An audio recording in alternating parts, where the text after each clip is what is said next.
Farage should be the new ambassador to the United States. The only problem for them is who's making that suggestion.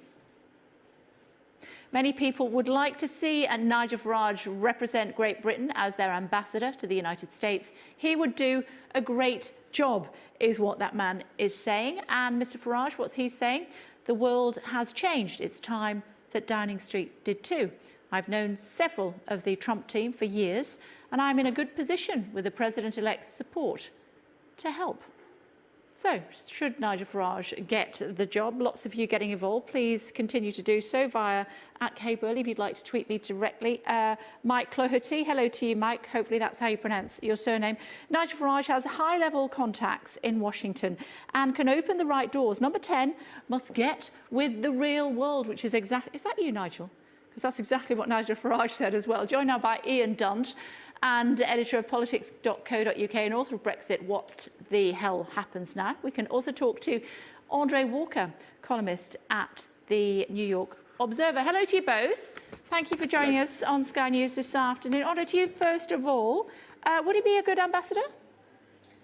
Well, I think he would, simply because this is all about negotiating a trade deal between the United Kingdom and the United States of America. Remember that Trump, it's often said that Trump's never had a political job before president-elect. That's not true. For 9 years, he was a trade ambassador for the government of Scotland. He's entitled to UK citizenship. He is likely to be the most pro-British president ever. And his choice of and his desire to have Nigel Farage working with him on these trade deals and on bilateral negotiations makes Farage the standout candidate to be the replacement for the ambassador. Always remember something. You know, Farage is the first foreign leader or the first foreign politician to have met Trump. And my understanding from my contacts in Washington, D.C., is that on that occasion, they discussed the replacement for Matthew Barzan, who's the American ambassador to London. If that is the level of power that Nigel Farage possesses, then his ability to shape things in the new White House is unbelievable. Ian, you're sighing and mopping your brow.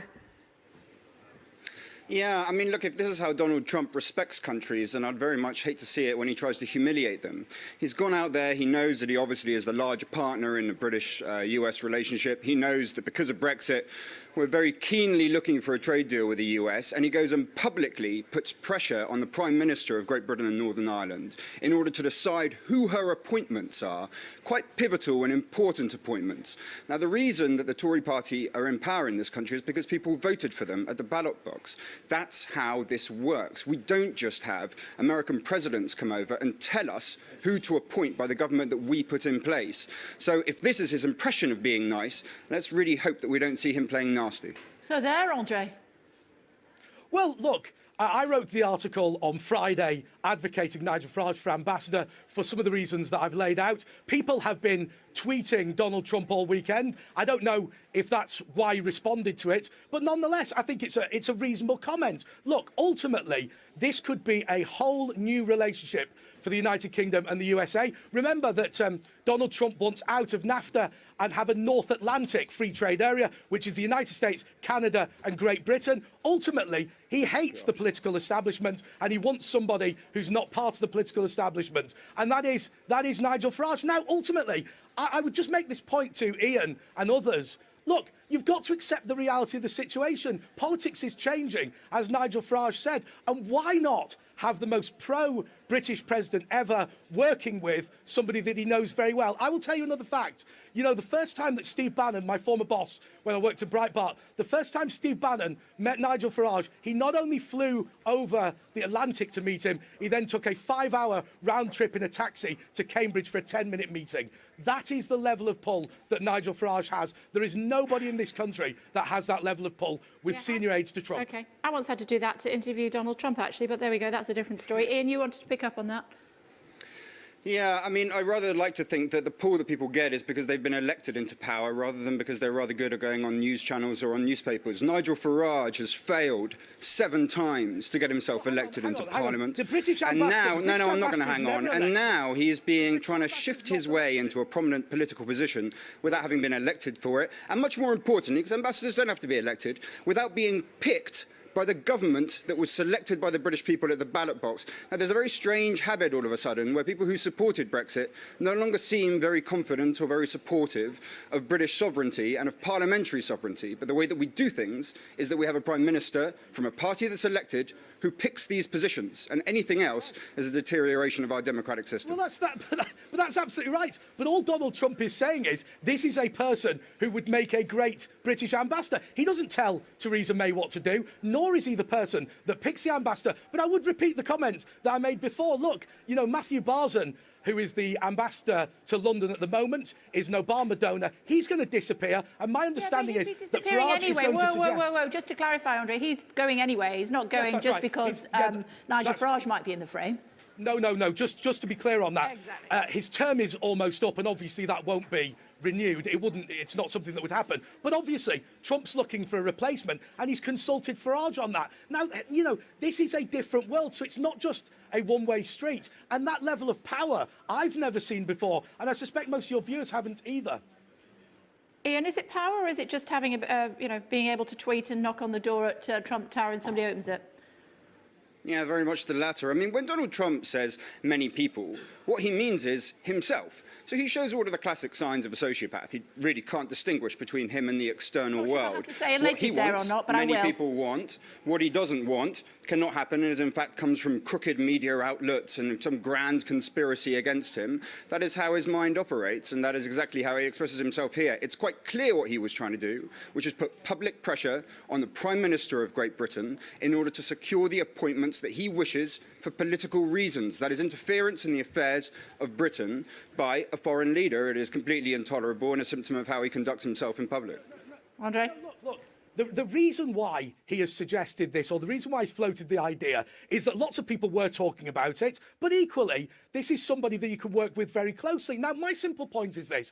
I accept that some people loathe Donald Trump. I'm not in love with everything Donald Trump said during the election, and some people loathe Nigel Farage. I'm not in love with everything Nigel Farage has said, but in a post-Brexit era, when we want to forge our way in the world, this relationship with the United States of America is unbelievably important. Why not have the guy who has the best relationship of them all? The person that knows Steve Bannon, has known him for years. The person that Trump opens the door to. The person that potentially coached Trump during the debates. I mean, this to me would make perfect sense. Now, I accept that this is unusual, but bear in mind something. A lot of people have said on social media today that there is no such thing as a political appointment to British ambassador. That's not true. We've got Ed Llewellyn in France, and we've had Alistair Goodlad and Baroness Amos in Australia, and arguably Peter Jay in the United States of America previously. So it's not completely unheard of to have a Politico in these roles. And bluntly, there's no reason why Theresa May shouldn't run with this, because it gives us a huge amount of opportunities. And if Farage and Trump can do one thing in their relationship together, and that is build the post-Brexit trade deal with the USA, then my goodness, wouldn't that be worth the hassle? No, it wouldn't. It would actually be quite devastating indeed. So the way that this will work, if Trump delivers a trade deal, a bilateral trade deal with the UK, in the kind of timetable that the hard Brexiters want in about 2.5 years, it'll be because we capitulate utterly to the American demands. They are the larger partner. That's how that works. And what kind of demands are they likely to ask for?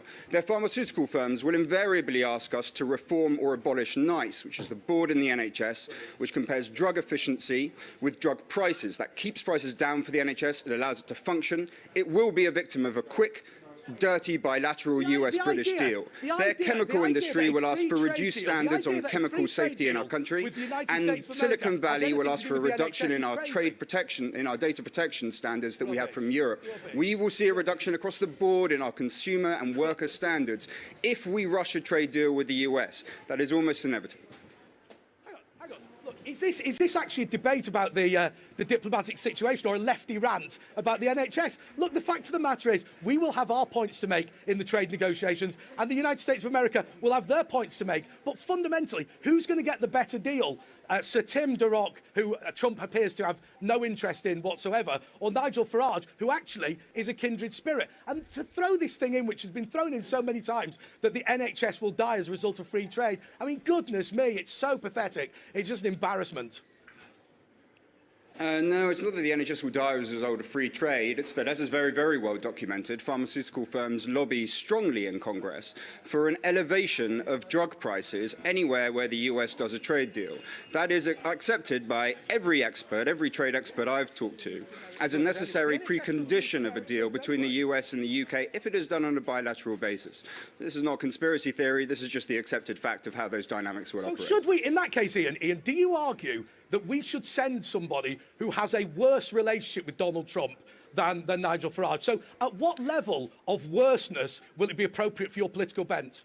My level and what is important is that the British government, which has been elected, is who selects the people for primary posts in the way that we do our politics, and that they are not selected by the leader of a foreign power. That seems to me, as a British patriot and someone who believes in parliamentary sovereignty, the very values that the hard Brexiters said they were so keen on a few months ago, to be a very sensible way for us to proceed and to keep on going. OK, final word to both of you. We're almost out of time. Andre, you start. Well, look, this was an idea that's been floated. Donald Trump supports it. This is the first leader or the first politician from a foreign country to see Trump is Farage. Come on, doesn't it make practical sense to do this, even though you may not like either of them? OK, Andre started, so last word to you, Ian. I mean, we should keep on having the Prime Minister of Great Britain make the decisions for Great Britain rather than the President of the US. I should have thought that point was obvious. OK.